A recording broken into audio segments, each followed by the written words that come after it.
उत्तर प्रदेश लोक निर्माण विभाग में शुरू होने वाले ऑनलाइन स्थानांतरण के विरोध में कर्मचारी नेताओं ने मोर्चा खोल दिया है। कर्मचारी नेताओं का कहना है कि मानव संपदा पोर्टल के माध्यम से ऑनलाइन किए जाने वाला स्थानांतरण खामियों से भरा हुआ है। पोर्टल में ठीक से डाटा फीड न होने के कारण स्थानांतरण नियम संगत नहीं हो सकता। प्रांतीय अध्यक्ष पद्मनाथ त्रिवेदी ने बताया कि इस मामले को प्रमुख सचिव के वीडियो कॉन्फ्रेंसिंग में उठाया गया था। ऑनलाइन स्थानांतरण का जोरदार विरोध करते हुए पद्मनाथ त्रिवेदी ने मानव संपदा पोर्टल को फिलहाल अव्यवहारिक बताया। उन्होंने स्थानांतरण प्रक्रिया को सरल और अधिक पारदर्शी बनाने के लिए प्रमुख अभियंता से मांग भी की। उन्होंने बताया कि वीडियो कॉन्फ्रेंसिंग में कर्मचारियों ने अवैध स्थानांतरण को रद्द करने की मांग उठाई है। जो भी पदाधिकारी हैं उनका स्थानांतरण जिले से बाहर नहीं हो सकता, परंतु मुख्य अभियंता ने नियम विरुद्ध ट्रांसफर कर दिया है। उन्हें चेतावनी दी है कि स्थानांतरण रद्द नहीं किया गया तो शीघ्र आंदोलन का ऐलान किया जाएगा। और इन सारे मामलों पर हमने पद्मनाथ त्रिवेदी से टेलीफोनिक वार्ता भी की और उस टेलीफोनिक वार्ता में पद्मनाथ त्रिवेदी ने क्या कुछ कहा, ये ऑडियो भी सुनिए। जी पद्मनाभ जी, आपका बहुत बहुत स्वागत है अटल टीवी में।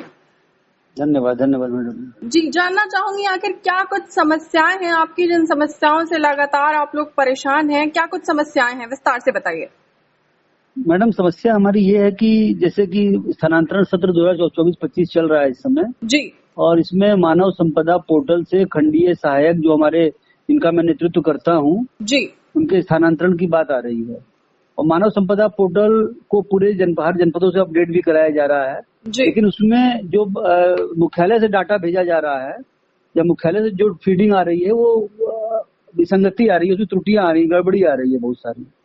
तो हम लोगों ने ये कहा, आपने बात की गड़बड़ियों की, क्या कुछ गड़बड़ियां आ रही हैं, मैं आपको यहाँ रोकना चाहूंगी, जानना चाहूंगी क्या कुछ गड़बड़ियां हैं। जैसे गड़बड़ियां हैं, किसी का नाम ही उसमें नहीं है, किसी की जन्म तिथि गड़बड़ है, किसी की पोस्टिंग, किसी की नियुक्ति तिथि गड़बड़ है, किसी का नाम गड़बड़ है, किसी की डेट ऑफ बर्थ गड़बड़ है, किसी का नाम ही फीड नहीं है, किसी की जो उसकी डिटेल्स भरनी है वो डिटेल्स परफेक्ट नहीं है उसमें। तो यहाँ गलती किसकी है? क्या इन गड़बड़ियों को सुधारने का कोई प्रयास नहीं किया गया? नहीं, प्रयास हो रहा है लगातार उसको, लेकिन चूंकि एक बड़ा प्रदेश है, ये 75 जनपद है, 18 मंडल है, एक बड़ा इसमें सिस्टम काम कर रहा है और उच्चाधिकारियों ने निर्देश भी दिए हुए हैं इसको सही किया जाए। तो हमारा यही कहना है कि पूर्णतः परफेक्ट ना हो जाए, पूर्णतः दुरुस्त ना हो जाए, तब तक स्थानांतरण, जैसे कि हमारे 18 मंडलों में हमारे जोनल चीफ बैठते हैं वहाँ जी, तो जो जोनल चीफ के माध्यम से स्थानांतरण होते थे हमारे, तो हमारा ये कहना है कि उसी प्रक्रिया से कराया जाए और मानव संपदा पोर्टल को प्रैक्टिस में तब लाया जाए जब ये पूर्णतः ठीक हो जाए। जी, ठीक है। किसी कर्मचारी के साथ अन्याय नहीं होगा, शोषण नहीं होगा। ठीक है पद्मनाभ जी, आपने मानव संपदा पोर्टल की बार बार बात की, जानना चाहूंगी मानव संपदा पोर्टल पर आपकी क्या ओपिनियन है?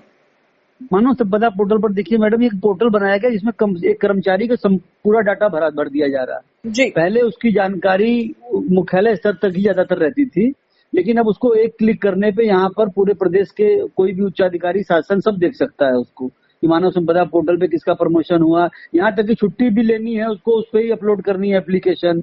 एक तरह से ऑनलाइन व्यवस्था सरकार कर रही है। मैं इसका विरोध में नहीं हूँ जी, मेरा सिर्फ ये कहना है कि मानव संपदा पोर्टल पे जो भी काम किए जाए उसमें पारदर्शिता झलकनी चाहिए। जब ऑनलाइन व्यवस्था हो रही है तो उस ऑनलाइन व्यवस्था को सही करके किया जाए। दूसरी गड़बड़ी मानव संपदा पोर्टल पे क्या आ रही है जी, कि उसमें हमारे जो तकनीकी वर्ग है, अवर अभियंता वर्ग जो है उसकी ग्रेड पे 4200 से प्रारंभ होती है और हमारा संवर्ग भी ग वर्ग में आता है।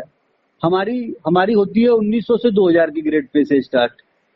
तो हमारा ये कहना है कि जब ग्रेड पे में इतना अंतर है तो मानव संपदा पोर्टल पर ये कैसे न्याय होगा हमारे साथ। मेरी मांग है आपके इस अटल टीवी के माध्यम से, शासन से, विभाग से, कि मेरी मांग ये है कि हमारा भी ग्रेड पे 4200 करने की बात की जाए।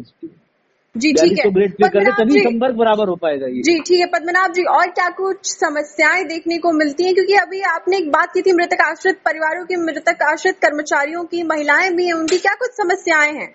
देखिए मैडम, इसमें मृतक आश्रित के रूप में जो कोरोना काल आया था, वैश्विक महामारी पूरी दुनिया में आई थी जी, उसमें बहुत सारे हमारे अधिकारी वर्ग, खंडीय सहायक वर्ग, अवर अभियंता वर्ग, ये लोग नौकरी कर रहे थे दूर दूर प्रदेश में। तो इनकी सेवा के दौरान कोरोना काल में डेथ हो गई उन्हीं जनपदों में। तो प्रावधान ये है कि उसी जनपद में उनके मृतक आश्रित को नौकरी दे दी जाए। तो उनको नौकरी मिल गई वहाँ पे, मृतक आश्रित में महिला है, पुरुष हैं, जो भी हैं जी, तो उनको वो अब अपने घर जाना चाह रहे हैं। उनके वृद्ध माता पिता हैं, सास ससुर हैं, बच्चे शिक्षा कर रहे हैं। अब नोएडा का आदमी पड़ा है बनारस में, लखनऊ का आदमी पड़ा है आपका सोनभद्र में, इस तरह के बहुत सारी प्रार्थना पत्र हमारे पास आए हैं। हमने उसको विभाग को भेजा भी है और विभाग ने इस पे आश्वासन भी दिया है, मुझे ऐसा नहीं है।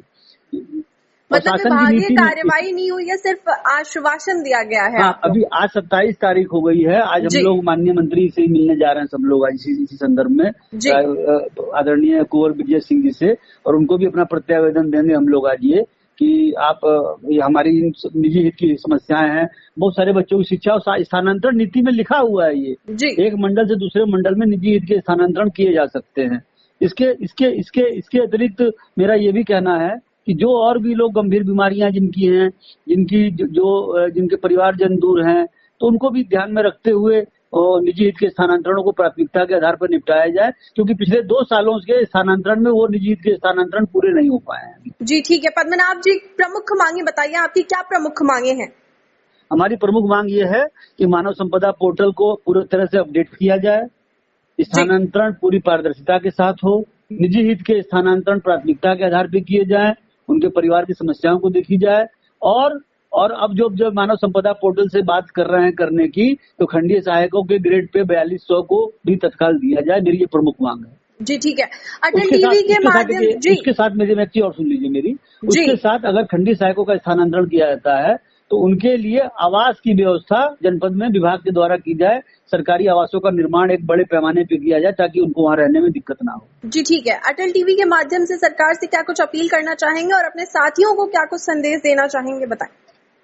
अटल टीवी के माध्यम से मेरी सरकार से अपील है कि कर्मचारियों के प्रति थोड़ा सा मानवीय दृष्टिकोण रखते हुए, उनकी समस्याओं को प्राथमिकता देते हुए, उनकी जो भी चीजें हैं, गंभीर चीजें हैं, उनको भी सरकार नहीं देखेगी तो कौन देखेगी? हमारी तो मुखिया सरकारी है, सरकार को देखना चाहिए, सरकार को उनके बारे में सोचना चाहिए। हम किससे अपनी बात कहने जाएंगे? हम जा रहे हैं विभाग के पास, शासन के पास जाते हैं, तो मेरा कहना है कि हमारे जाने को औपचारिकता ना समझा जाए, उन पत्रों को, उन विषयों को गंभीरता से लेते हुए उस पर कार्रवाई की जाए मेरी। और अपने सदस्यों से मेरा ये कहना है कि आप लोग अपना जो भी समस्याएं हैं वो संगठन के माध्यम से प्रस्तुत करें, और उसको हम लोग निस्तारण कराने के लिए प्रतिबद्ध हैं, और उसको कराने का पूरा प्रयास हमारे द्वारा किया जाएगा। और सफलता ये मिली है आपके अटल टीवी के माध्यम से। जब बात उस दिन मैंने पिछला इंटरव्यू दिया था आपको, उसमें जो मैंने समस्याएं आपने जो चलाया पूरे प्रदेश में, उसके माध्यम से प्रमुख अभियंता ने और शासन ने कहा है कि स्थानांतरण जोनल स्तर पे ही इस बार होंगे।